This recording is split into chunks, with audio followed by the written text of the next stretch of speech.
session will be very beneficial, especially for those who are starting their research journey or preparing their first academic publication. So everyone, please give your warmest welcome to Dr. Rimajon Sotlikova. Okay, Dr. Rima, floor is yours. Okay, thank you so much once again for your invitation and also your detailed introduction. So happy to be with you today. Let me share my screen and explore specific topic with you. Is it visible? Yes. Okay. So today we are going to explore about AI tools for research writing and what AI tools I found effective for research writing. I'm going to share with you. It will be more practical at the end of our presentation. And then we explore about the publication opportunities, also how to search the journals from Scopus and the steps for publishing research-based articles.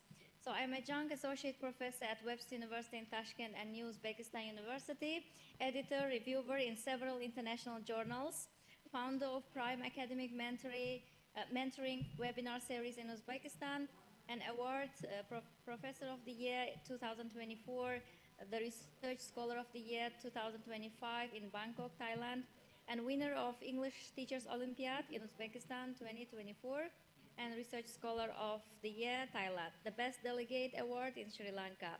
Once again, selamat pagi. Welcome all of you. And I want to make disclaimer here.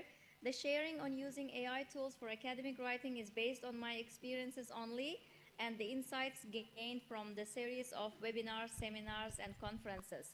So what I found effective for myself, I'm going to share it with you, but there is no any advertisement or there is no any sponsorship from any AI tools. Agenda, we were using AI tools in the past, but when we faced ChatGPT, then it appeared something new for us, and we started, most teachers started worrying about using AI tools or introducing AI tools to their students. So today we talk a lot about this point. So first one is AI tools for writing and how to organize a research study, how to make our research study publishable in international journals. And we also talk about ethics in AI usage, and we explore publication opportunities from Scopus. So AI has the potential to support and enhance learning, but only if it's thoughtfully designed and implemented with clear pedagogical goals. That was by Holmes and Bialik Fadel 2019. So when we use AI tools, that means they should be on the purpose to support us and enhance our learning, but not as our supervisor. So AI tools can be beneficial for all of us if we treat them as our assistant, but if we view those tools as our supervisor, it's not a good idea because human judgment is always central. So we talk about this point and we discussed with my friends also. One of my friends from Oman, she also argues about AI tools, and she mentioned during our AI tool usage research study, she mentioned during the interview that AI can produce incorrect results if it's trained on or provided with inaccurate information. This highlights the importance of verifying data sources and using human judgment to interpret AI-generated outputs. And one of my friends from Indonesia, Faisal Aziz, he was my course mate for master degree program, but then he went to Hungary for his PhD study, and he's the lecturer at Universitas Muhammadiyah Purwakarta. He also mentioned that artificial intelligence is no longer a futuristic concept. It's now a present reality, and we have to engage with it responsibly. The scientific community must work collaboratively to ensure that AI serves as a tool to enhance our capability, not replace it. So we must remain in control AI should be a partner that supports our goals, but not that defines them. I agree with both of my friends' perspectives because when we are using them uh, appropriately, when we are using them responsibly, then they can help us, they can be assistant for us, and we can achieve more, we can achieve to do more projects in a short time. So they can help us a lot. But if we are using them without ethics, without following the ethics, then this is the problem. So that's why some journals uh, ask declaration about the usage of AI tools, what you use. They want to see if you are using it ethically, if you are using it to check the grammar maybe, or to paraphrase maybe, or if you are using it to generate the whole article. So it's not recommendable to use AI tools for by copying and pasting the whole generated content. But yes, somehow we can include as our assistant in our during our writing, because they can be very helpful. And few journals nowadays ask you to put the AI tool as a co-author. So that means if you are engaging with AI tools, if you are writing your article with the help of AI tools, few journals already consider that they should be your co-author, but not many, but just few journals. So, and also they should be not more than a specific percentage when we are using AI tools, because nowadays Turnitin can identify the percentage of AI tools, and there is specific percentage for it.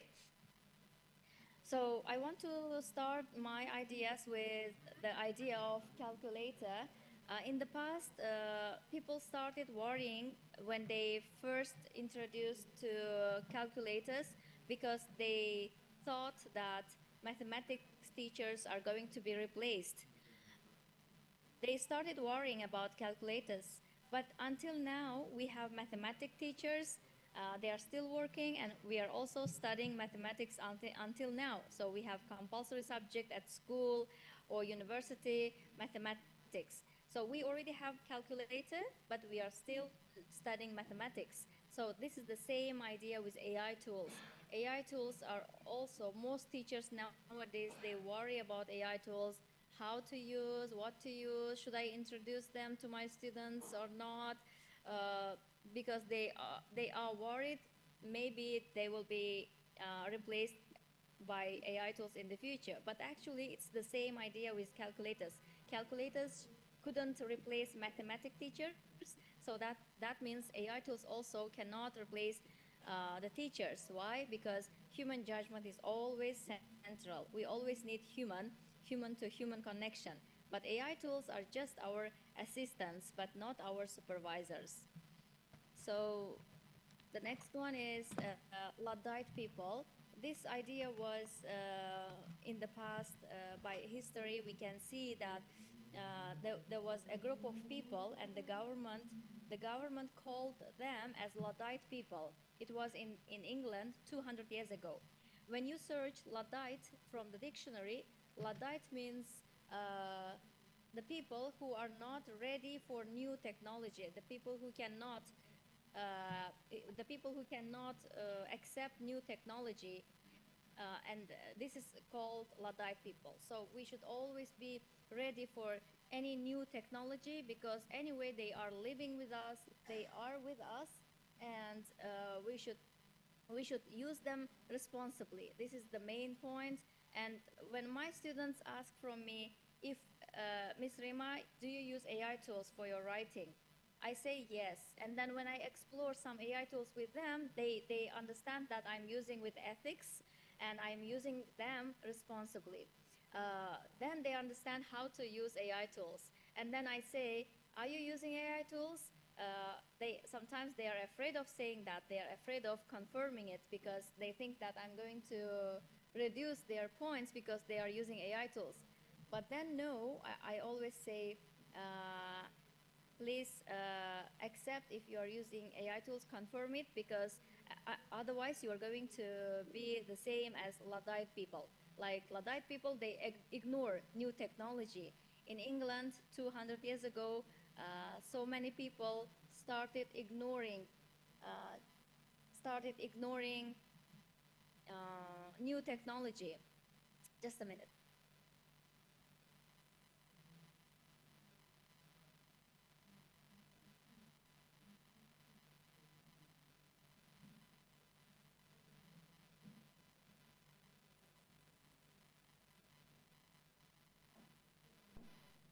So Luddite people means that they are not ready for new technology. They started arguing about clothing machine. They said that we are going to be replaced by clothing machine because they are 5 times faster than us. But actually, they started breaking clothing machine. They started breaking clothing machine, and they started breaking computers, and they started breaking washing machine because they thought that, oh, we are going to be replaced, we don't have any job in laundry, as a tailor, and so on. But then the government said this is called Luddite people because they are not ready for new technology, they cannot accept it. But actually, if we are using them, we will be faster. For example, nowadays we are using washing machine, and yes, they are faster than us, but then we can do something else while they are washing our clothes. So this is the same idea with AI tools. AI tools are living with us, and they are new for us. But if we start ignoring or not confirming that we are using them, that means we are the same as Luddite people. We are not ready for new technology. So to be ready for new technology, we should explore more and learn how to use them responsibly and so on. So in the past, actually, we were living with AI tools in the past also. For example, Duolingo application or Google Translate, Grammar Check, Plagiarism Checker, they are also the type of AI tools. And in daily life also, we used emails, Siri, Google Map, Google Photo, Google photo filters. They are also the type of AI tools actually. They can create themselves. But then when we faced with ChatGPT, it was something shocking for everyone because they started communicating with people. When we had communication, real communication, Skipity boy. with ChatGPT, then people started worrying about their future job and etc. So we have some applications here I'm going to explore with you all at the end of our presentation. I want to present about this professor also. This professor was very famous because he failed his students because ChatGPT told him to fail all students because ChatGPT told him that all students used ChatGPT to generate the assignments, and then he failed all his students. Then the students started they started complaining to the government, to other countries, and he became famous because actually at that time ChatGPT was new, and students didn't know about that. And when this professor asked from ChatGPT if they used or not, ChatGPT provided incorrect information, wrong information. ChatGPT told, yes, your students used me to generate your assignments. Then he failed them all, but actually, when government checked in detail, actually the students didn't know about ChatGPT at that time. So it was 4 or 5 years ago when ChatGPT was first introduced for everyone. Then he became famous. Why? Because the students started complaining to other countries also. Now he's famous. So what we can understand from here, yes, AI tools can be helpful for us, but we shouldn't trust in AI tools for 100% because they can provide incorrect information. Sometimes I always read my students' assignment from beginning until the end myself to evaluate if they used AI tools to generate the whole content from beginning until the end, or if they use their mind and their creativity, their critical thinking to create their assignment. And as a teacher, I can say that I also don't trust in AI tools for 100%. That's why I don't check their assignments the percentage of AI usage. Why? Because we are saying ourselves that AI tools may provide incorrect information. Then, as a teacher, why we should also trust in AI tools for 100%? Like if the AI detector detects AI percentage usage from the assignment of your student, then let's say when it says 70 percentage, then sometimes teachers fail the students. They say that you used AI tools, but then that means the teacher herself or the teacher himself is trusting in AI tools for 100% because the AI tool said that your student used 70% of AI tool, and then we are believing that information and failing the students, and it's not fair. So that's why I always prefer to read myself, and we can easily identify actually because we are from the era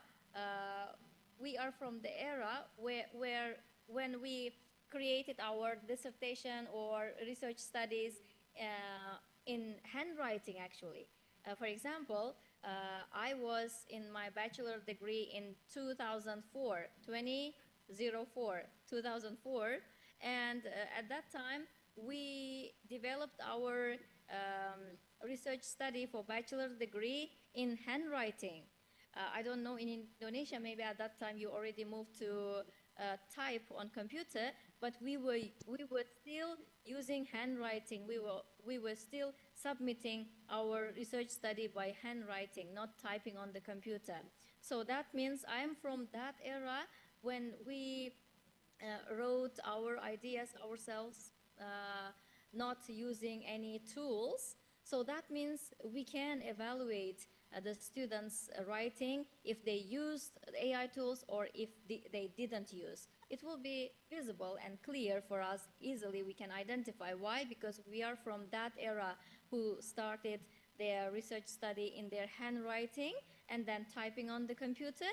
Now, using AI tools as our assistants. So we were in 3 different eras, and that's why it's not difficult for us to identify if the students used AI tools for 100% or if they used just for brainstorming. So AI will not replace you, but some who use AI tools will replace. Why? Because they can manage their time, they can do more than you. If you don't master AI tools, then AI will master you. That's also true. AI shouldn't be as your supervisor. Deal with it as your assistant. Don't blindly trust AI. Use your common sense. Read, scan, check, revise it. If we trust in 100%, it doesn't mean that AI tools are always providing true information or correct information. They can make mistakes. AI is generative but not creative. So I remember one of my friends from another country came to Uzbekistan to explore some historical places, and then she asked me to guide. But at that time, on that day, I was teaching, and I said, I'm going to accompany you tomorrow, but not today. Then on that day, she explored herself Uzbekistan, and she went to some places, and I have never been to those places, and the places were not so beautiful. And she posted those pictures by saying, this is beautiful Uzbekistan on social media. Then I asked, how did you go to those places? I don't know those places. And she said, because I asked from AI tools. And then I understand that AI tools may provide incorrect information. She asked, provide the most beautiful places in Uzbekistan. And then AI tools gave the information, and even we have never explored those places, and those places were not that much beautiful. So she explored on the first day by asking from AI tools, and the next day I accompany my friend to explore Uzbekistan, and we went so many beautiful places. And then my friend said, oh, this is Uzbekistan, this is real Uzbekistan. Now I can see the beauty of Uzbekistan, but not yesterday. Yesterday she went to some places where she couldn't enjoy actually. So then we understand that human judgment is always central. So we always need human to human connection. But if we always connecting with AI tools, they are not always providing correct information. So now, how do we start our journey of scientific writing? Um, Today we are going to explore about publication, but then to make our publication successful, we should also integrate AI tools because we need the ideas, so we explore them in practical part of our presentation. But first, we should understand how we start our writing, academic writing. Uh, we cannot just move on with academic writing if we haven't done free writing first. So I always recommend my students free writing first, and then we can shift to academic writing. Free writing means writing every day 10 minutes, 15 minutes, or 30 minutes about anything from your life. Maybe journaling or reflection. Let's say maybe you are teaching or you are studying, and you can reflect on your studies and reflect on your teaching, and you can start writing. And then we can shift from free writing to scientific writing, because we already know how to write, and it was free writing.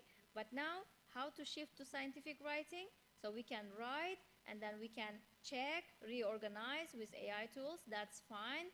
Check the grammar with AI tools, that's also fine. And then we need well-organized outline, well-organized outline, but after this we will talk more about the outline also.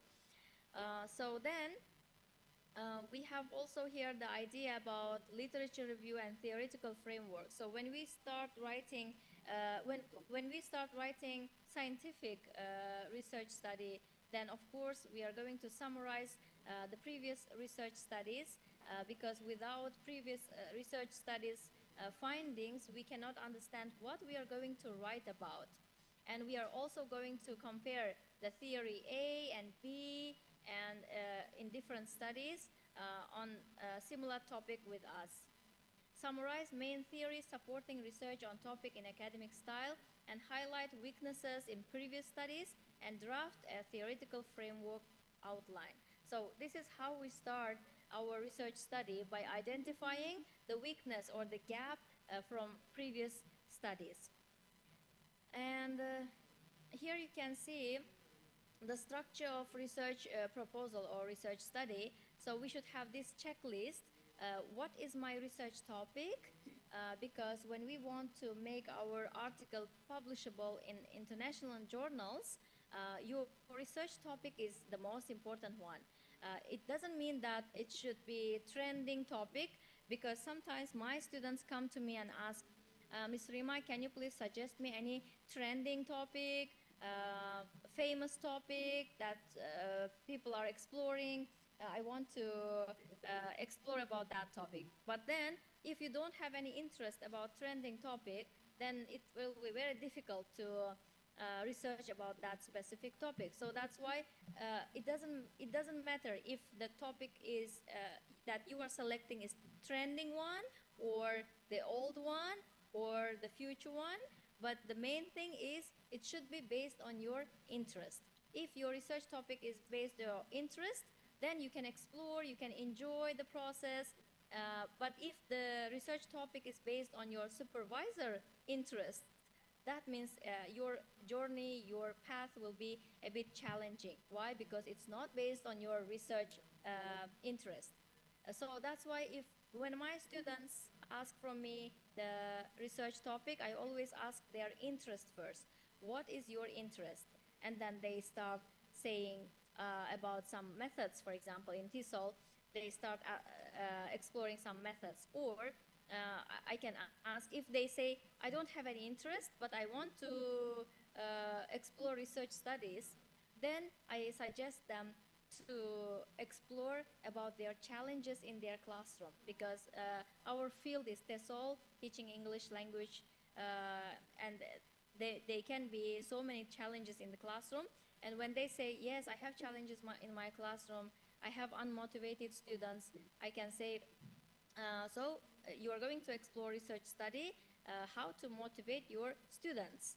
So the problem of your research study is unmotivated students, and then you are going to explore some strategies to motivate your students. So this is, then it will be easy. And also, do I have a clear gap? so that means we should ask from ourselves if we have a clear gap. Gap means when we explore previous studies, we can identify the weaknesses or where is the gap, and we are going to fill that gap with our study. So research gap is also very specific topic. It's a broad topic actually, because without identifying clear research gap, it's very difficult to start our research study. So then, do I know what to study? It's also important to understand what do I want to study, and do I know how to study? This is also important question. And how will I analyze? Analysis is also the instruments, how to collect data, and then after I have my data, how to analyze it. So we should have a plan. But maybe in the middle we will change our plan because of the research study questions maybe, or the gap, or maybe limitation. Maybe in the middle we can, by consulting with our supervisor, we can change our analysis. But first we should have just overall plan how to analyze the research data and what will my study contribute. The contribution is also important. So how we start? By exploring ideas, a specific area of research you are interested in. We are exploring the ideas. What is interesting in my research area? For example, for me, exploring unique and effective teaching methods to motivate my students. This is my exploring idea. This is my specific area of my research study. Or how to organize effective lesson plan, or how to assess fairness, to keep the fairness, and so on. So this is my area, but then I don't know if my students' area is the same, or if their area is a bit different, maybe about sociolinguistics, about the gender and race equality, maybe equity, I don't know. They're also related to TESOL program, but the research area can be different with different students. Describe the details you want to investigate. We should also describe the details that we want to investigate, and personal and professional obstacles. So that means we should also list what will be my obstacle, personal obstacle or professional obstacle. For example, personal obstacle, maybe sometimes students say that they don't have supportive family, and then maybe they have small kids, or maybe some of them is pregnant maybe. So this is personal obstacle. And then we also have professional obstacles.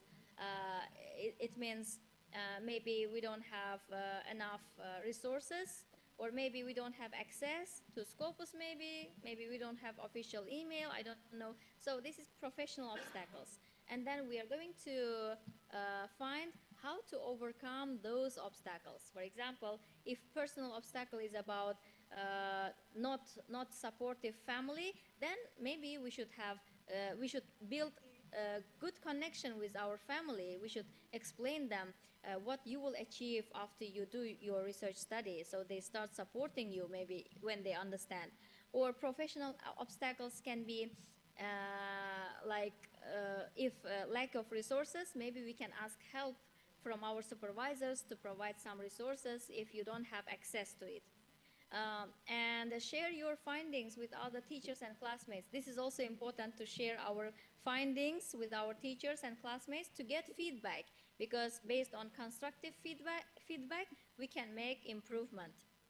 So let's talk a little bit about research topic, because when we are submitting our articles to international journals, then they first, as a reviewer, I always pay attention for research topic first. Where is the gap? And did she or did he fill the gap? What was the gap? Is the gap specific? And where is the gap, and how the author filled the gap? Then research problem. Is it a real problem, or is it already solved? If it's already solved, this is also a problem. So a research problem should be very specific. It should be a real problem, and maybe no one explored about that problem, or no one suggested how to overcome this problem. Or maybe someone already did it in different location. Maybe in your location it's still problem. So this is also important to identify first. And then research aim. So research aim, how I'm going to overcome this problem and how I'm going to fill this gap. So we set our research aim. This will be my aim. And then research questions. So these four components are together. We call it research topic. Research questions are important to clarify based on research questions. Then we will be able to draw the conclusions at the end. So research topic, sometimes students come to me and say that this is my research topic, but actually it's not research topic, but it's just research title. So research title is not same with research topic. Research topic is broader and it includes research gap, research problem, research aim, and research questions. Here we are talking about research gap. This is the area within your field of interest that hasn't yet been fully explored or understood by the academic world.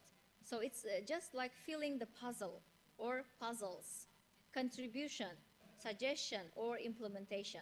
So research gap is the core of your research topic because this is where you explore and understand the puzzle, and you understand how to fill the puzzle and how to make the contribution or suggestion or implementation.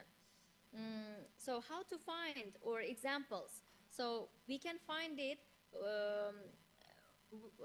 by reviewing the previous studies, maybe lack of existing research or unanswered question we have in a research study, and then we will be able to identify, oh, this can be the research gap here, and I'm going to fill this gap because it has lack of research, existing research, and unanswered question. If we have unanswered question, then it will be clear that this is our real research gap, and I'm going to fill this research gap.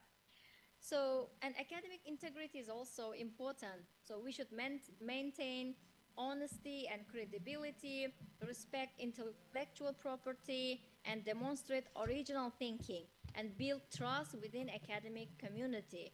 So when we follow academic integrity, so that means we respect intellectual property and we demonstrate original thinking. That means we are not copying and pasting from some tools, but we have original thinking and critical thinking, creativity, and we are using the tools responsibly. When we write a research proposal, we should understand that this is the same for research publication also. Research proposal or research publication, we should understand that we should be able to answer for these three questions: what, why, and how. So what is the topic? So we should have the answer. This is my topic. There is the gap. There is the problem. This is my aim, and these are my research questions. And then why? So why we are doing this research? We should have clear justification about why we need this research to fill this research gap. And how? Methodology is also important to consider. How I'm going to do this research analysis. So what will be my research design and methodology? How I collect the data, what will be my instruments, and how I analyze it using by which tool, and so on. So what, how, why, and how. This is about what we already discussed about research proposal or research publication. So when we answer for these questions about the gap, aim, problem, research questions, and then when we identify the unique side of our research and how to discover the research, that means it's purposeful, clear, and original. When we have clear, purposeful, and original research study, it is publishable. It is publishable. Why? Because we have clear gap, we already have our aim, we have clear research questions, and we have the uniqueness. So that means we have novelty of our research study. and we know how to discover about it by identifying the research design, methodology, and also research instruments. So research proposal structure, the structure should be organized by introduction, literature review, methodology, and practicalities. So that means the time, budget, researchability is also important to consider. And if we have these components, it's very easy to outline our article, because the article will come from these components. If we have clear these components, that means our research article is easy to outline. Here we have detailed structure for research proposal, because without clear research proposal, we cannot outline our research-based article. And if we have clear, detailed structure, it will be publishable. Research title is important. It should be eye-catching and attractive, and also clear. So when the reader is reading your title, he or she should understand that you are exploring this or that. If it's complicated to understand, then the journals may reject your article, even it's already well organized inside, but the research title is a bit complicated to understand. So it should be clear and comprehensible to the reader. By reading the title, they should understand that you already have the significance, the objective. The significance and objective should be clear and visible in your research title. If the reader can catch your research objective and significance, then your article is publishable. Research proposal abstract, this is the summary of your research study, and then research topic should be clear with gap, aim, problem, questions, objectives, and significance.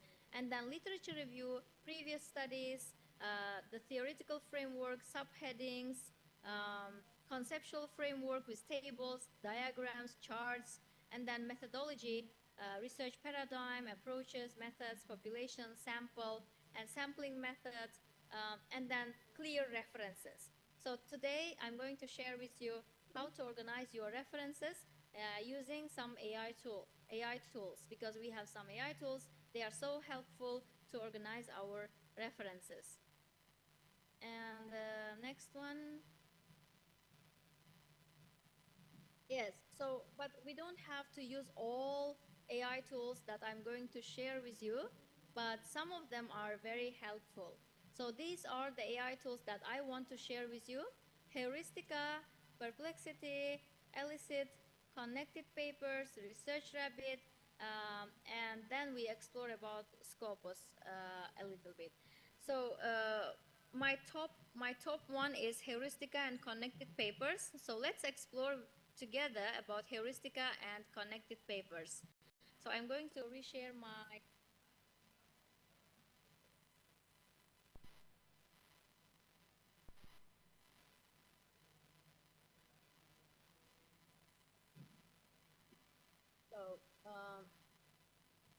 let me type here Connected Papers. I don't know if maybe some of you are using it, maybe some of you are not. Then let's explore together. If you find it beneficial, I'll be very happy, because I'm also using these Connected Papers. It can generate a diagram for your references, and then you will be able to identify your references. That's why when my students ask from me, Ms. Rima, do you use AI tools for your research study? I say yes. Why? This is how I use AI tools for my research study.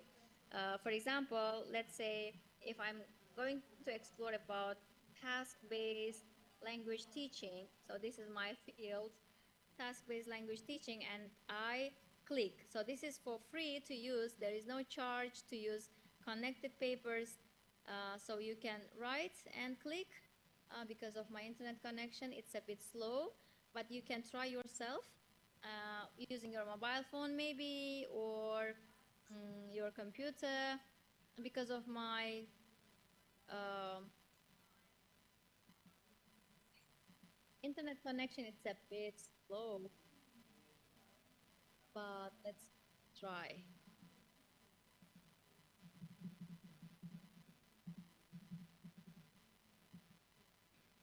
Oh, it's not coming. So I'm so sorry about that. But if you already could explore, please let me know. Let me check from my mobile phone if it's still working or something wrong with the system, maybe.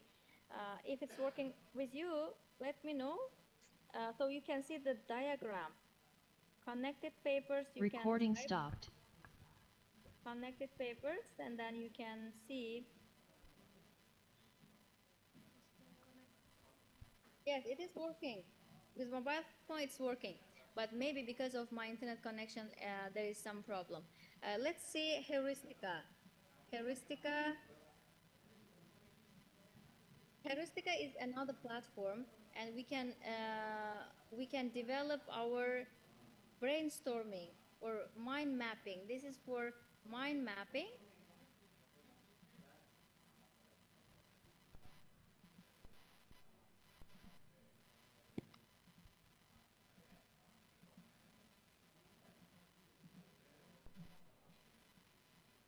So here we can see get started and concept map. So we click concept map.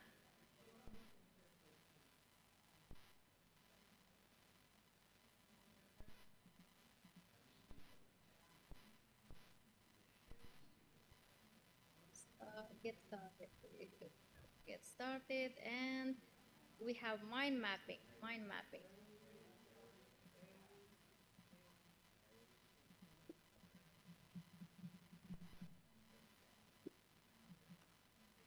Mind mapping, and Recording in progress. for example, past-based language teaching.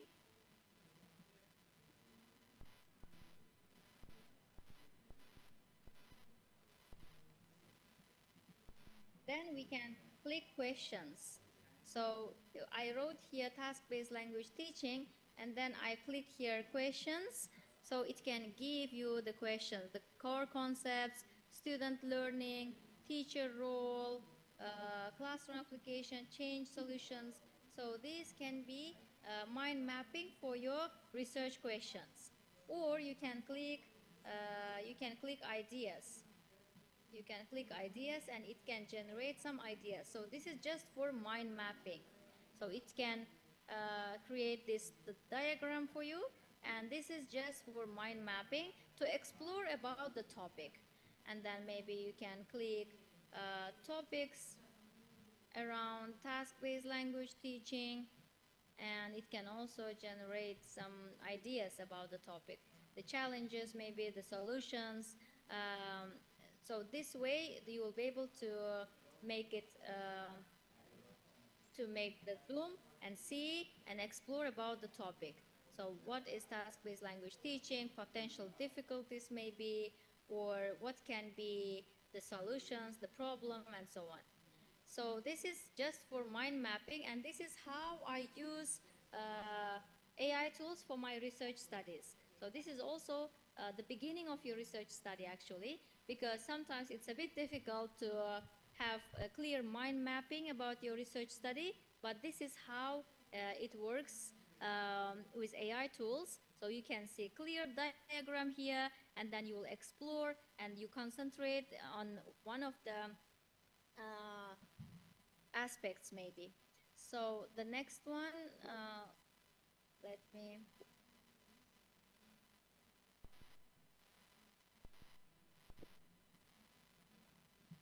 The next one is I want to explore with you about Scopus when we already have a clear research topic. If we already have clear research topic with a clear research gap, aim, problem, and research questions, and then if we already have the analysis plan And after we gather the data, if we have strong justification and relevant and strong justification for our research study, then why not to explore some Scopus journals to identify where to publish it.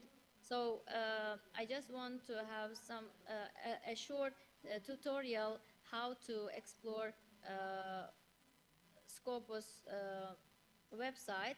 So you can enter with your official email. This is my official email from Uzbekistan University. I have the access. If you have the access, then you will be able to explore more and then download the articles and read and cite from them.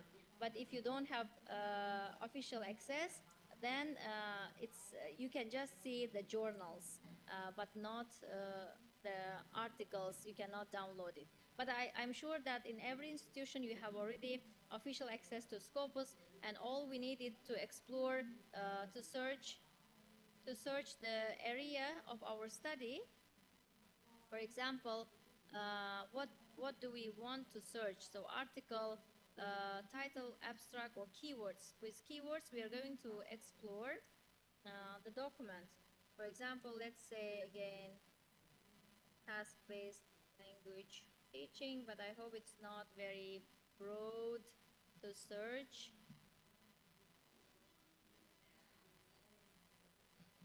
Yes, we have already, we can find here related articles about the topic. And then we have here 6,000 documents about related articles.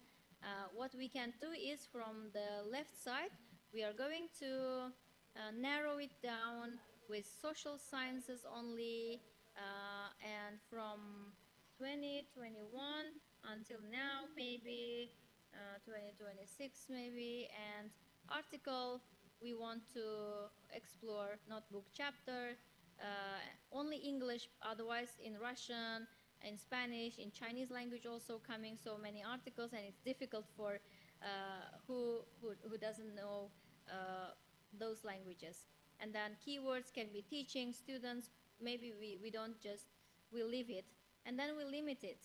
So when we click limit, now these documents are coming because it's already limited, limited access.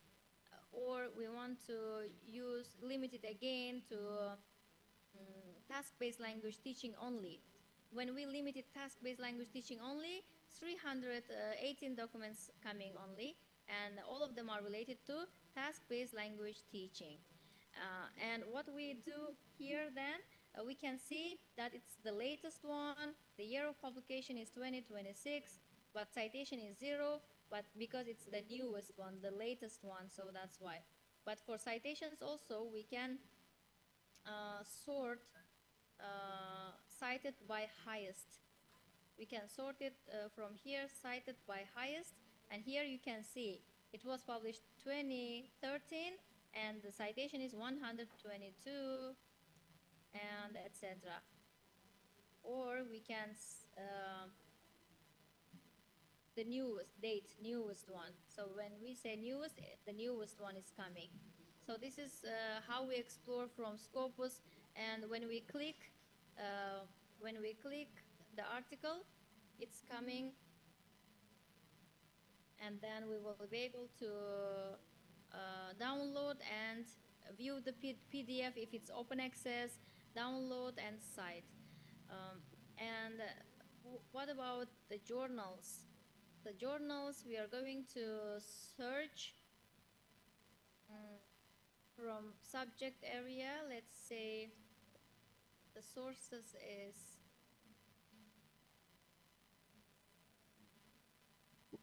sources, and we will see the subject area. For example, if the subject area is social science, so not psychology, but social sciences, then we can apply. And these are the journals coming about social science. Let's say International Journal of Information Management. Now they are not articles, but they are journals. So this is how we smart learning environments, and it's open access. And what we see here, the highest percentile, The highest percentile means 99 percentile. This means this is in Q1. This is also Q1.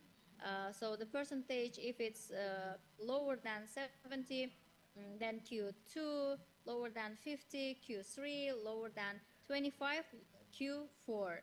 So, but we can also organize it from here. If we just need Q1 and Q2, we can limit and apply, and we can see that only Q1 and Q2 are coming, so with 99 percentage.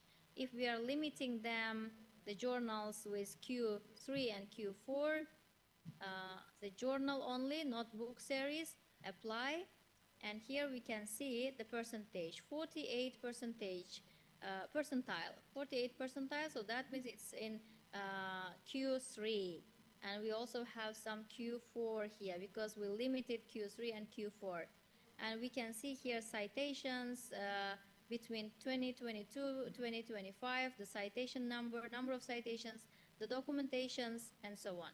For example, if we click this one, when we click the journal, then we can see the profile of journal. The profile of journal here. So it is active from 2014 to 2026. So that means we can trust in this journal somehow because it's been a long time. Sometimes if it says from 2014 to 2024, that means it's already discontinued. It's already discontinued, and it's not. It's very risky when we submit our articles in discontinued journals, so we cannot submit it. So why journals discontinue? Because they start doing business and they start accepting the articles which doesn't have good quality, and then their Q percentile will be dropped. Like maybe in the past it was in Q1, but then if they started, when they started doing business, their Q quartile will be dropped. So, but this one, it looks like safe. Here we can see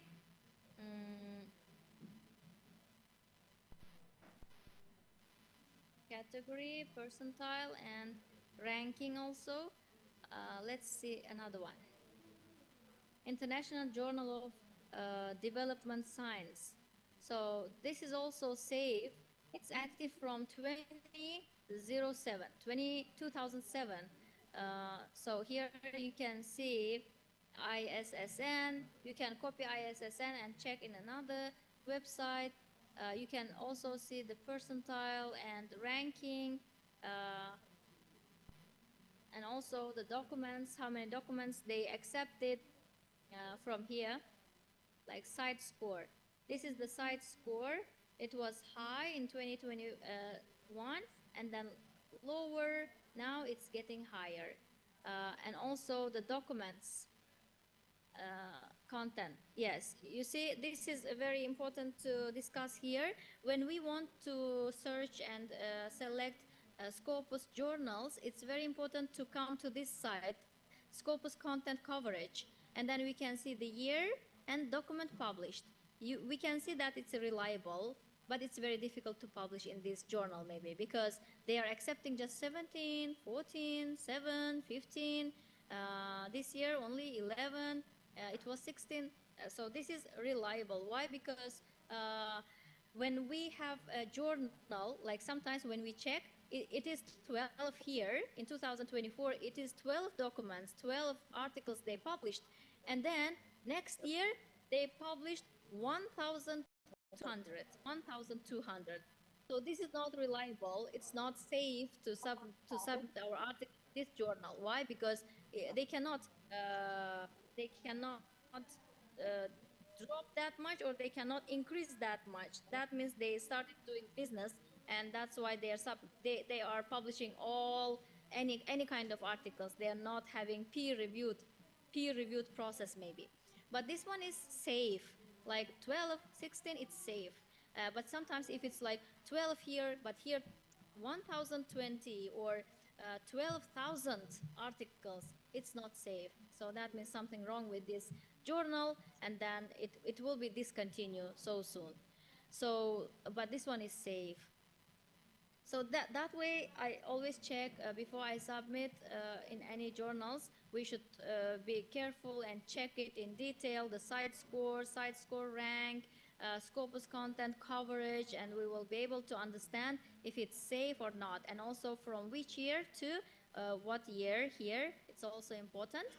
Actually, to explore Scopus is not enough to explore it in one session, because it's very broad, and it's very broad topic to talk about Scopus. It has so many functions that we can explore and identify the most appropriate one for us. But this is how I start, viewing and identifying myself, which one to choose to submit my article, and so on. So let me share my screen again. So we explored some AI tools with you, how I use AI tools. So I use it for mind mapping, to explore about my topic and identify the research topic from that mind mapping. And then I also use connected papers, but because of my computer issue maybe, or internet issue, it didn't. But then it works. It works with beautiful diagram. So it builds you diagram, and from that diagram you will be able to identify the closest topics to your references, and try to organize your references by using connected papers. And it is safe. It is safe to use because you are going to double check by going to another website if this article is there or not. So we are coming to the end of our presentation about academic integrity, transparency, data privacy, over-reliance and skill erosion, bias and misinformation. These are also that we should consider when we are organizing our article and publishing, because when we have academic integrity, when we follow academic integrity, and when we use the tools responsibly, then everything is fine and it is publishable. But if we are not following academic integrity, not considering plagiarism, authorship, or data privacy, or transparency means disclosing. So we should have disclosure part. We should be honest by stating that I use these tools to generate my ideas, to create my references maybe, or to paraphrase, or to check grammar, and so on. So disclosure is also important. So in conclusion, I can say that AI tools can be very beneficial, and also AI tools can be very effective for us to save our time, but human judgment always remains central, because we always need human-to-human connection. It's not recommendable, and it's not supported to generate the whole dissertation or the whole article by using AI tools, because your articles will be rejected, because the authors, the editors and reviewers consider Mendeley, for example, or Zotero to cite from using Mendeley and Zotero.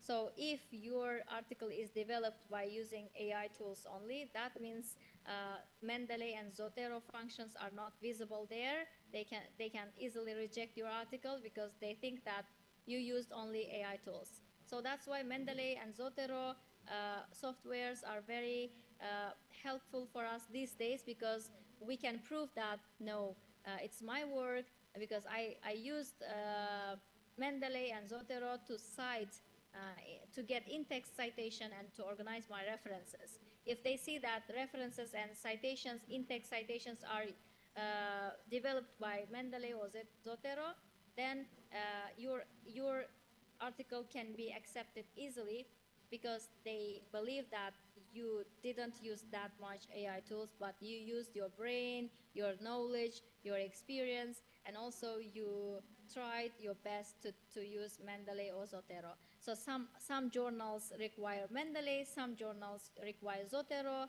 but the function of them are the same. but which journal you are submitting to, you should also see the scope and also the requirement. If the requirement says it should be developed by using Mendeley, you can use Mendeley. If it says Zotero, then we can use Zotero to develop our article to publish. Thank you so much, and this was my conclusion. And here you can see the QR code for social media. We can stay in touch. If you want to explore more, you can anytime connect with me. I'll be happy to have further collaborations. Thank you. I'm going to go back to moderator, please. Okay, thank you so much, Dr. Rima, for the insightful and inspiring presentation. Yeah, hopefully that all the students can understand it. Dr. Rima, for your information, some of the students they are not coming from English departments. Perhaps they confused to understand English, so we may speak Indonesian and English. Is it right? Is it okay? Yes. Okay. Yes, Ya, I untuk thought about it. ya mungkin untuk mahasiswa juga nih Dr. Rima juga fasih dalam bahasa Indonesia ya. Oke, mungkin saya akan memberi rangkuman dalam bahasa Indonesia. Ya, tadi yang disampaikan oleh Dr. Rima sangat menarik ya, terutama tentang AI. Jadi ini hanya sebagai alat begitu ya. Jangan sampai kita jadi tadi istilahnya apa tadi ya, ladit people ya, yang refuse to use new technology ya. But actually kita sebagai manusia yang hidup di abad sekarang ya, itu harus welcome dengan perubahan teknologi, terutama dalam dunia pendidikan ya, penelitian dan pendidikan. Jadi dalam membantu proses penulisan artikel gitu ya, tadi disampaikan oleh Dr. Rima ada beberapa AI yang mungkin Bapak Ibu bisa gunakan. Di antaranya tadi dicontohkan bagaimana menggunakan connecting papers ya, Eurytica, ada Scopus juga ya, yang targetnya mau Scopus. Itu banyak sekali AI yang bisa digunakan untuk membantu penelitian ya. Yang perlu diingat memang tadi disampaikan AI itu bersifat generatif ya. This is not creative. Oke. Jadi kalau kita harus master AI, kalau tidak AI yang akan mengendalikan kita begitu ya. Tadi disampaikan oleh Dr. Rima. Oke, Bapak Ibu, kita akan masuk kepada question and answer session. Kita akan berikan kesempatan kepada mahasiswa untuk bertanya. Please raise your hand ya. Yang di Zoom bisa raise your hand juga ya. Kalau ini this is your chance ya to communicate directly to Dr. Rima, langsung berkomunikasi dengan Dr. Rima. Jadi sepertinya akan lebih valuable kalau langsung bicara gitu ya. Dan yang kedua nanti ada yang dari Dr. Rima, kita punya student yang offline ya, yang ada di depan saya ini. Ada beberapa students yang coming offline dan sebagian besar ada di ruang Zoom. Oke, kita invite 3 pertanyaan dulu. Ada Mas Imam, oke. Ya, Imam, and then yang dari Zoom adakah yang akan bertanya? Yang di ruang Zoom? Ada yang resen Mbak, yang dibantu ya? Oke. Cornelia, oke siap. Ada 2 penanya. Ya. Oh Mbak Uli, ya siap. Mbak minta tolong ininya. Oh sudah. Ya, oke, Imam, you first. Okay, Assalamualaikum warahmatullahi wabarakatuh. Yeah, introduce yourself ya Mas Imam. Okay, my name is Imam Apri Tiarto. I'm from the Vocational High School of Tuadiurna.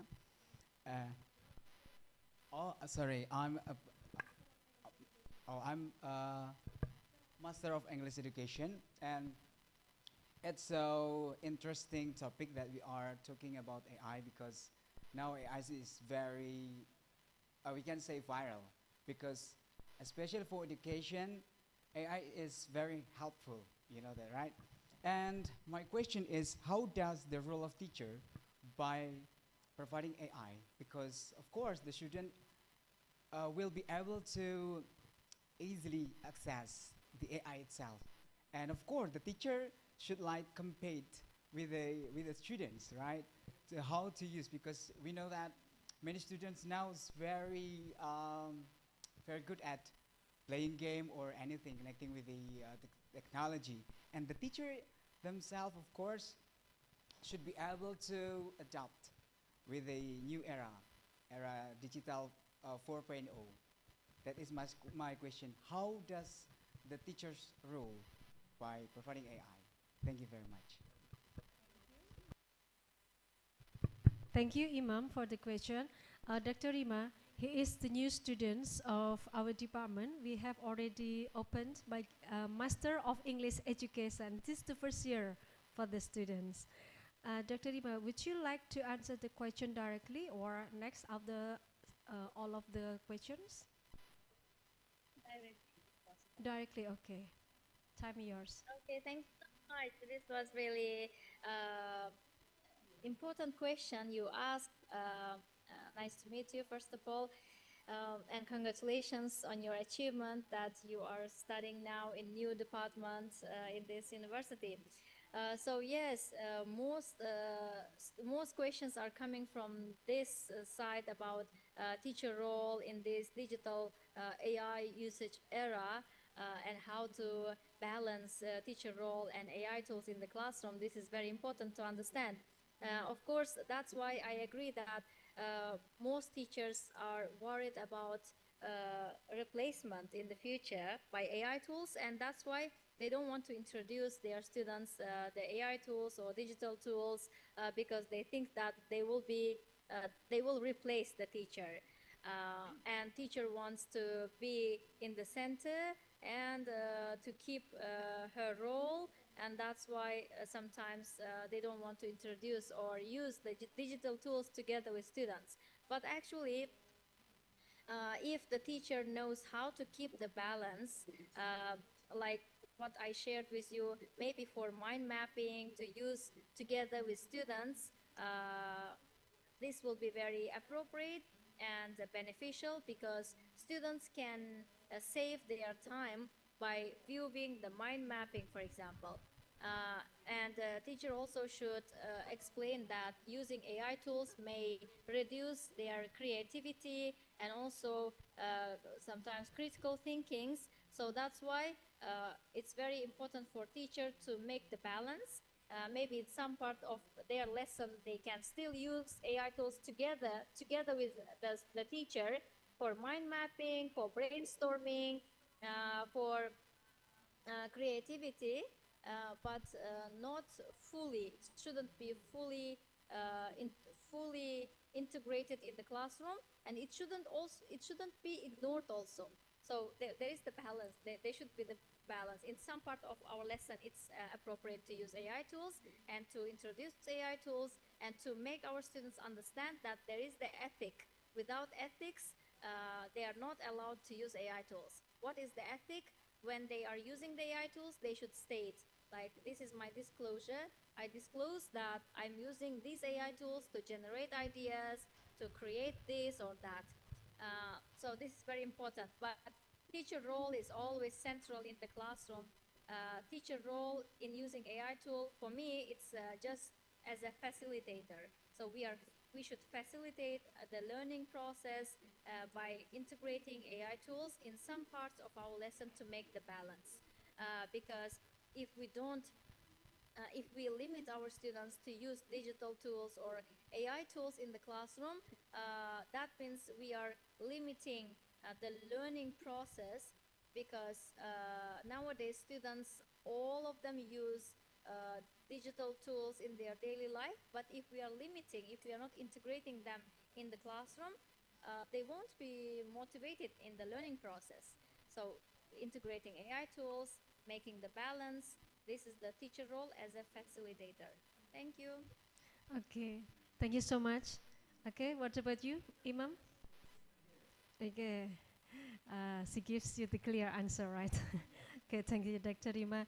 And for the next chance, I give to Ibu Cornelia.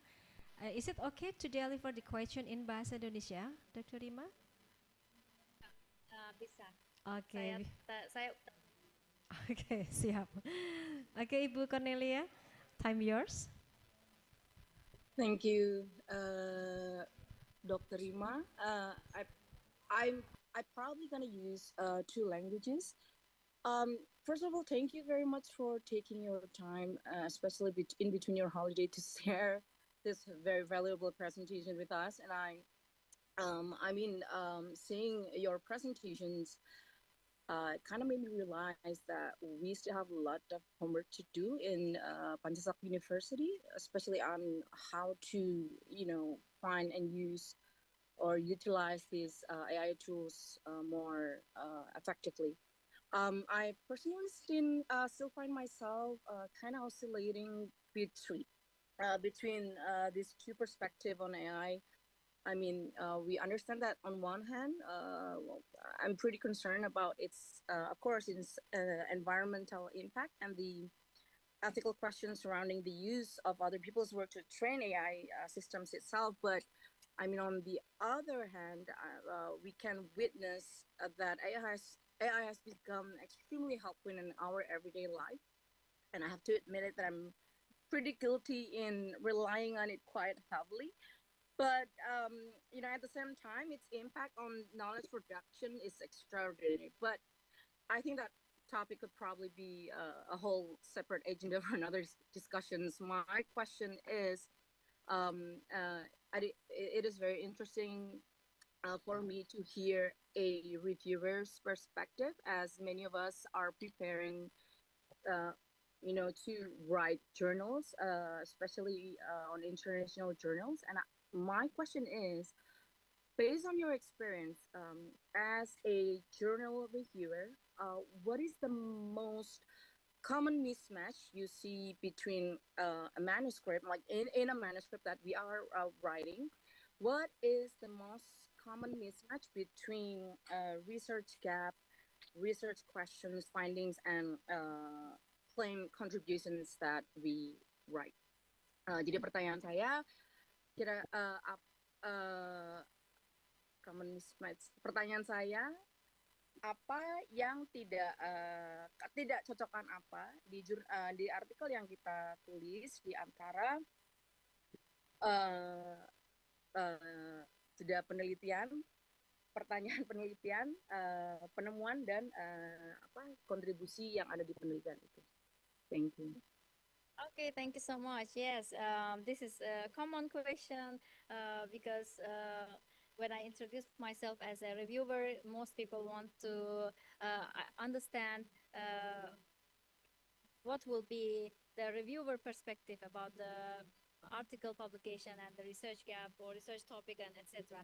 So yes, as a reviewer, when we see the article, sometimes it takes for us to reject the article just 5 or 10 minutes because sometimes the author may be confused and they try to reach to us by writing the email. They say that I just submitted and then after 5 minutes it came as rejected. Maybe it's a misunderstanding or technical problem. Can you please clarify? But then, because we don't want to take their time, if it's rejected, yes, he can choose another journal to publish, to make the balance and to keep the reputation of the journal. It's very important to see the title. And then based on that title, we are going to identify, to see the research topic. If they are well organized, then we start checking other parts. But if it's not, then we easily reject it because we want to give the author to have more opportunities to submit to other international journals maybe as soon as possible.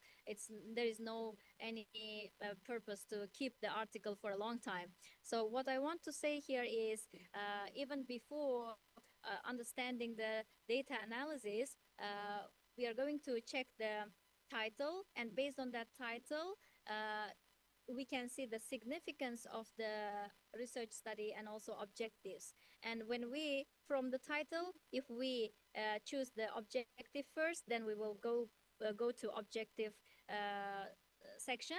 And if the objectives are related to the title, then we can check the significance of the research. If the significance research is related to research problem and research questions and the research gap, if they have clear connection, if they are not talking about out of topic, if they're not talking about themselves, but they are connected and combined and around a specific topic, they are connected with each other, then we can move on to methodology part and then data analysis, findings, discussion. So then we can move on if everything is okay. But if the title is something and sometimes the objectives are something else and the research questions are not related to research gap, a research gap says something, but research questions are exploring some other perspectives, then it's we just easily understand it in 5 minutes. It doesn't take too much, and we can easily reject. But if is everything okay, then we can move on with the research methodology, design, the findings, the discussions, and if the findings is well organized with discussions, if they relate to each other, then we can give them opportunity to process peer-reviewed process, and after peer-reviewed they will get resubmission, maybe feedback. Based on feedback, if they are able to resubmit, it will be publishable and successful. So as you want to know about reviewer perspective, yes, the important thing is about research topic first.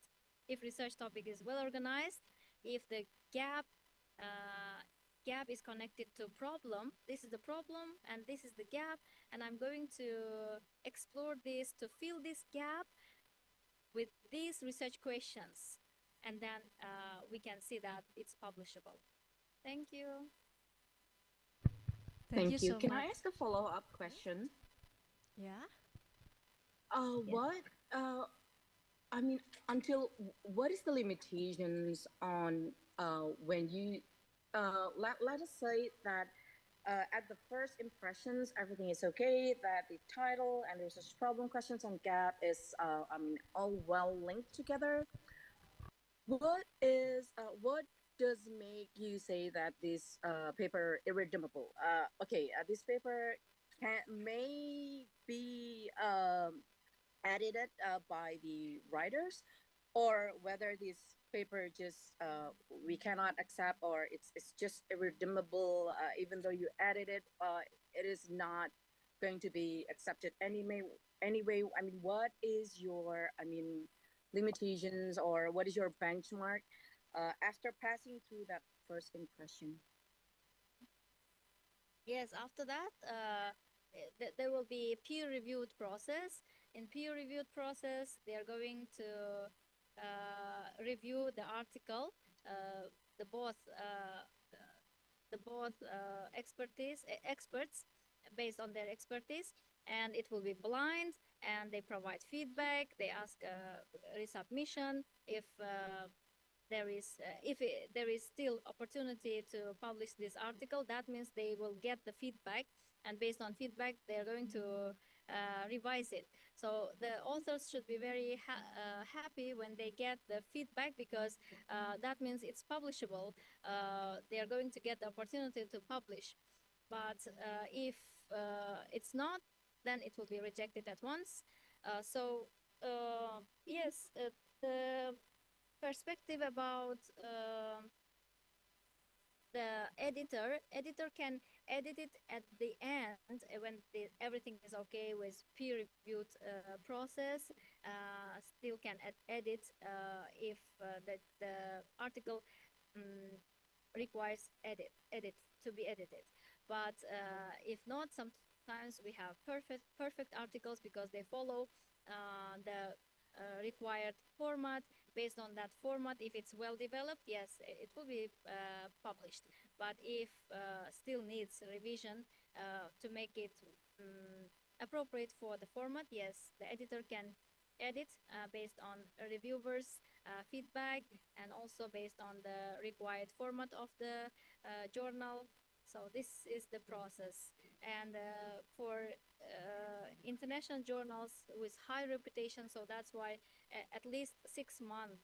6 months is required because the process is for 2 months for reviewing and editing for 1 month, and then for publishing maybe again 1 month. But sometimes it will be faster.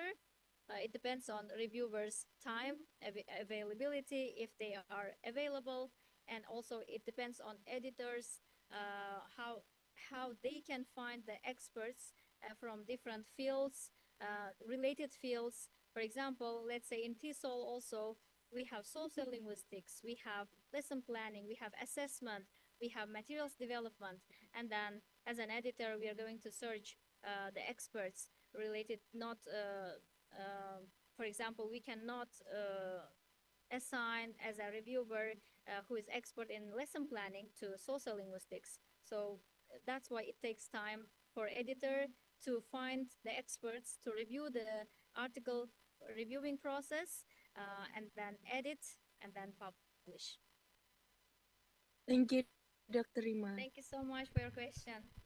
Okay, thank you, Dr. Rima and Ibu Cornelia. We still have one more question, Dr. Rima, coming from Ibu Uli. Yeah, time yours.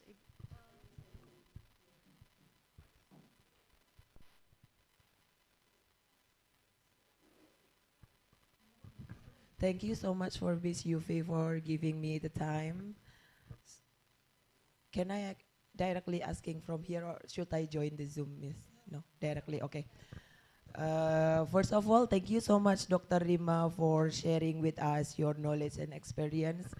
And also, I absolutely agree about Dr. Rima statement about that AI is generative but not creative. So actually, my question is, this one is a quite basic one. So what is the acceptable level of using the AI assistance in writing a journal or article? So this one is like a standard portion of us when we are writing a journal or article. I think that's all. Dr. Rima, thank you so much. Thanks so much for your question.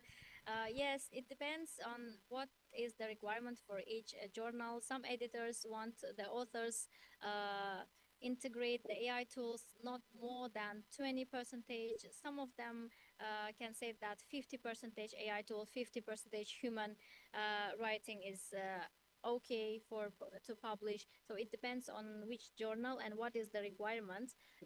But again, if the percentage is 20, 25, 30 percentage for AI usage, so that means the author is just using AI tools for grammar check, maybe paraphrasing, or generating ideas. So that's why it shows 20, 25, 30, and that's acceptable. But if it's more than that, so that means it is going to be it was generated using AI tools. So the whole content was generated using AI tools. But high percentage, like sometimes the author may think that, oh, I have already 30 percentage and it's high. No, it's not, because it shouldn't be zero. Actually, then the AI usage will be identified as 15 or 20, not more. Maybe for paraphrasing also, it may identify 5 percentage more, 25, 30, 40 sometimes acceptable. But then more than that, that means the whole content is generated by using AI tools, and it's a bit scary and not publishable. Thank you. Yeah. Thank you so much, Dr. Rima, for the brief explanation. Thank you, Miss Yufi. Okay, my pleasure.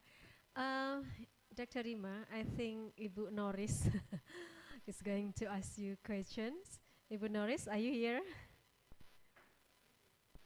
Yes, Ah, okay. yes. Okay, feel free, Ibu Norris, to ask Halo, question to Dr. Mbak Rima. Rima. I Hello, call her Mbak Rima. Noted. Finally, we met. Finally, but Fine. still, still on screen.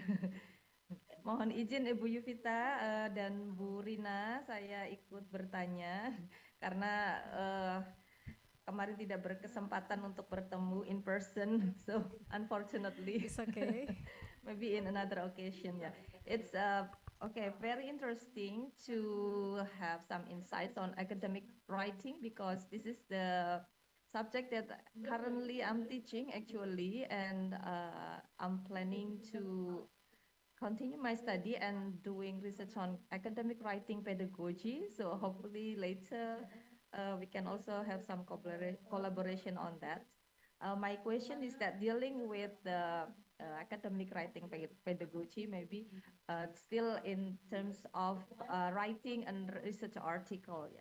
Especially for the students, when I teach them academic writing, I also use both traditional and using AI. But my question is that when we use AI, how do we measure or assess the academic writing integrity, especially when they write?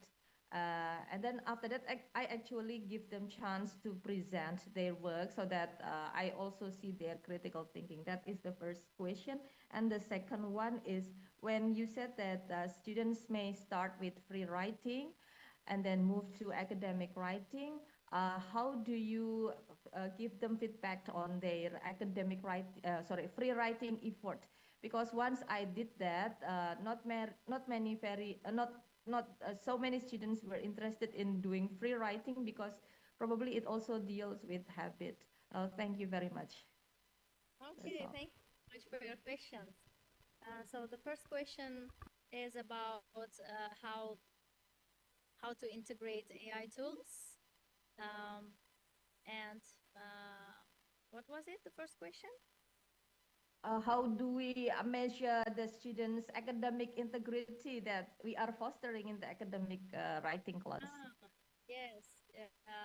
Of course, as I mentioned before, during my presentation, it's very easy for us because we are from the era who started writing in handwriting and created ideas without any tools. So it's still it is easy for us to identify if it's AI writing or human writing, because AI writing sometimes make the sentences with beautifully decorated sentences and very complete.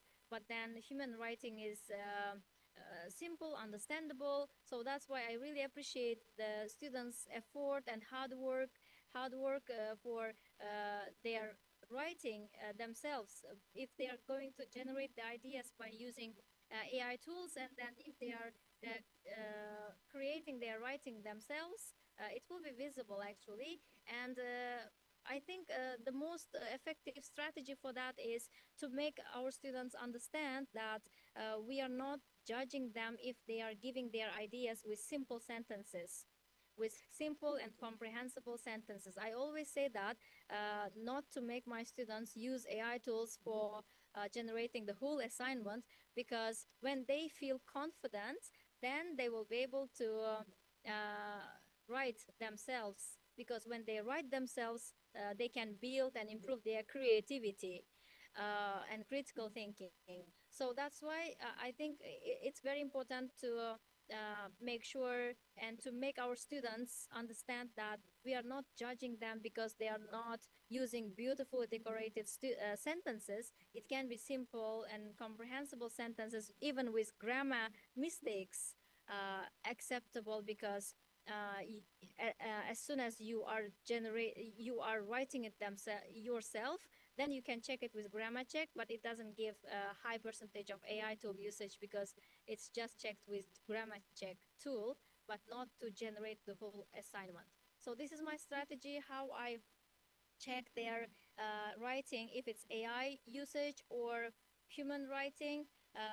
When I make them confident to create their ideas themselves, but just generate the ideas using AI tools first and then create their ideas themselves by saying that you are not judged. I'm not going to judge you if you are using simple or not complete sentences. So we are going to check them together and be confident and be responsible for your writing, and you will get your score because of your content, the content knowledge, not because of the beautifully decorated sentences, because students are using nowadays just they want to be correct. They don't want to make mistake. When we are all welcome our students for mistakes, like you are welcome to make mistakes in my classroom. This is my first sentence when I start my teaching in new class. You are welcome to make mistakes in this classroom because human are with mistakes. There is no any human without mistake.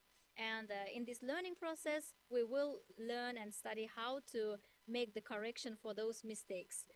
So don't just trust in AI tools, make mistakes, and you can improve your creativity by making mistakes. You can improve your critical thinkings because you are thinking yourself, not thinking together with AI tools. So I think this is like psychological approach is very important at the beginning of the session to make them understand that mistakes are welcome and to make them confident to write themselves. And the next question is about um, how to encourage them to process free writing, because everything starts with free writing. When they cannot shift directly to scientific writing if they don't have free writing first. Um, Actually, we can motivate them to have more free writing in their free times by integrating digital tools. I have one digital tool, it's called Blogger, blogger.com, and it's for free. I always provide free writing for my students, and I ask them to write it in blogger.com website in this platform. Because when we ask them to write free writing on the paper or maybe using Word document, then it's already boring. It's boring, so that's why they don't want to write maybe. But based on my experience, I can say that when they had access to blogger.com, they created their account for free. Jadi mereka bikin accountnya gratis di blogger.com website di platform itu, dan setelah itu saya minta mereka free writing using menggunakan yang platform itu blogger.com. Di situ ada beberapa macam function-functionnya banyak. Jadi ada yang bisa upload foto juga, setelah itu free writing. Mungkin mereka akan writing tentang pengalaman mereka waktu belajar bahasa Inggris, dan mereka akan pasang fotonya di kelas dan akan ini tulis free writing tentang mereka sendiri. Jadi kalau free writing itu topiknya itu yang spesifik dan dikasih dari guru, ya harus tentang topik ini. Mereka mungkin mereka ini ya, they feel uncomfortable. Jadi kalau kami akan bilang tentang kamu, kamu tulis tentang kamu, pengalaman itu, mereka itu sangat senang. Saya based on my experience, saya bisa bilang bahwa waktu saya bilang free writing di platform ya blogger itu, ada banyak mahasiswa yang tertarik itu karena setelah mereka pasang yang cerita mereka di situ ada ini juga viewers function. Jadi kalau mereka akan share linknya dengan ini di social media, mungkin ada yang angka viewers. Jadi mereka tuh compete. There was competition among the students. Berapa angka viewersnya, berapa punya kamu, punya cerita kamu, oh punya saya itu 1.000, punya saya itu 2.000, seperti itu. Setelah itu walaupun saya nggak kasih assignment, nggak kasih tugas untuk tulis cerita free writing dan pasang di platform itu, tapi mereka itu setiap hari pasang ceritanya dan share linknya dengan saya sendiri yang bosan cek dan membaca setiap hari cerita mereka, karena mereka itu nunggu komen dari saya. Jadi saya akan komen atau feedback tentang cerita mereka. Jadi saya pikir kalau ada integrasi ICT, digital tools, platform yang baru seperti itu, mereka sangat tertarik untuk free writing dan apa saja tugasnya, mereka itu sangat senang. Kalau kami itu minta dengan yang traditional way of assignments, mungkin di kertas atau notebook atau Word document, ayo tulis di Word document dan kirim ke saya PDF kirim ke saya seperti itu yang bikin menjadi mahasiswa-mahasiswanya. Untuk menurut saya seperti itu. Jadi saya selalu explore, selalu ikut conference, seminar, workshop, biar saya explore more tentang yang platform-platform baru yang bisa saya motivasi mahasiswa-mahasiswa saya. Terima kasih. Terima kasih. Okay, that's very good to share. Okay, next probably we can share each other, Bu Noris and Dr. Rima, in English departments. We talk a lot about this. Okay, one more last question coming from Bapak Mohit from doctoral program students. Okay, floor yours, Pak Mohit. Okay, well, thank you very much for the time given. Excuse me, Dr. Rima Sotkova. I have a question about your presentation. It was the excellent presentation and explanation. I am interested on that. The question is about if AI is considered a collaborator. I saw on your conclusion that at what point should researchers stop relying on it to ensure that it doesn't take over the author's intellectual contribution?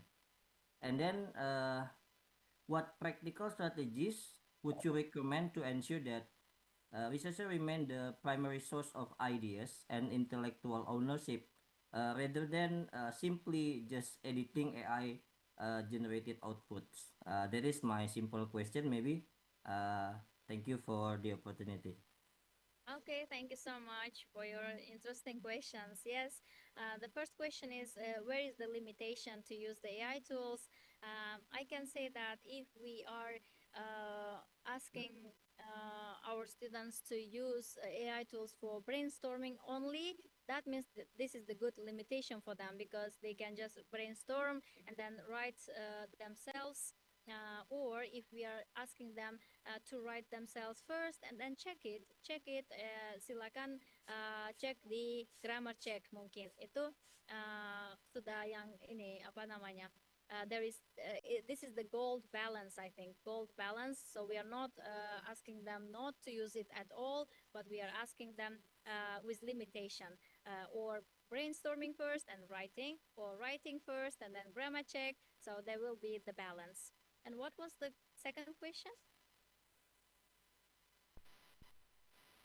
The second question, what practical strategies would you recommend to ensure that researchers remain the primary source and intellectual ownership?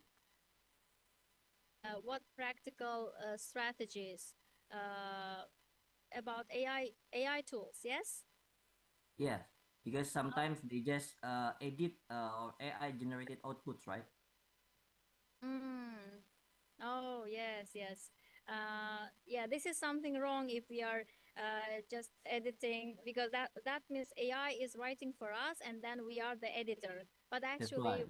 write it and then they can edit by making some grammar corrections. So if it's vice versa, yes, this is also problem actually. So the strategies can be, yes, again, it's related to the first point. We should make them understand about the limitation. So we can say that this in this part AI can be used, and in this part you should have your own perspectives. But if the student really wants to develop their skills, if they really want to be successful in the future, we have the students who understand about this point because they understand that if they are always relying on AI tools, of course, it will be difficult for them in the future to be successful because creativity will be zero, critical thinking will be zero, communication will be zero because they are just integrating, just collaborating with AI tools, but not communicating with people. Communication, for me, 4 C's are important. The first C is critical thinking, creativity, communication, and collaboration. So when we are relying on too much on AI tools, that means they are missing with us and we are not successful in the future. Sometimes my students ask from me how you manage your time, or you are participating in many events, you are doing so many projects, how to be successful as you. And I say don't rely on AI tools too much, because you are wasting your time. That means you are not building good communication with people, and communication missing. So that means you don't have collaboration, because collaboration and communication, they are integrated to each other. And creativity is zero, critical thinking is zero. So there is no success. So if you want to be successful, make sure you should understand the balance, the limitation of using AI tools, because we need more communication with people. We need more collaboration with people, and this is the step for a successful life. If the students are smart, yes, they understand and they try their best to follow what their lectures advise. But if we may have some students, they feel like it's wasting time, and they rely on AI tools too much, and then we cannot say anything what will happen in the future with them, because AI tools are just generative but not creative. So that means they are not creative people, but they are generative and collaborative with AI only. Thank you. Well, thank you very much for the outstanding answer. Thank you, Mr. Dr. Wima. Okay.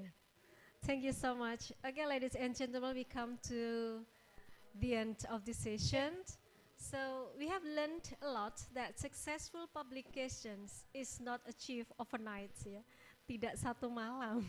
It is process. It requires patience, continuous improvement, and the willingness to learn.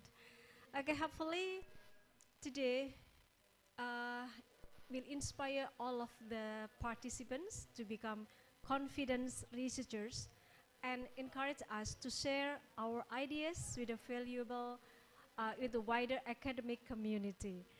Well, on behalf of the organizing committee, I would like to express our deepest gratitude to Dr. Rimajan Satlikova for sharing her valuable knowledge and experience with us. I would like also to thank all the participants for your enthusiasm and active participation. Once again, please give our big round of applause for Dr. Rima. Thank you, everyone, for joining us today. Have a wonderful day, and we look forward to seeing you in our next academic event. See you. Bye-bye.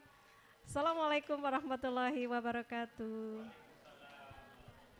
Waalaikumsalam warahmatullahi wabarakatuh. Waalaikumsalam warahmatullahi wabarakatuh. I would like to say thank you very much for the speaker, the one and only, the amazing speaker, the Honorable Dr. Sotlikov from New Uzbekistan University, for the fruitful talk and discussion. It was insightful lecture. And also I would like to say thank you to Dr. Yuvita MPD for today's agenda. Ladies and gentlemen, finally we have come to the end of this event. To all participants, I would like to say thank you very much for coming and joining our International Guest Lecture 2026. Thanks for your kind attentions. I do hope all participants take many insights, knowledge, and benefits from today's event. And now let's close this event by reciting Hamdalah. Alhamdulillahirabbil alamin. Marin Silviani, as the mistress of ceremony, on behalf of the organizing committee, would like to express my most sincere gratitude for your enthusiastic participations today. Thank you so much. And also my apologies for any inconvenience. So everyone, stay safe, stay healthy, and have a great day. Wassalamualaikum warahmatullahi wabarakatuh. See you on the next international event 2020.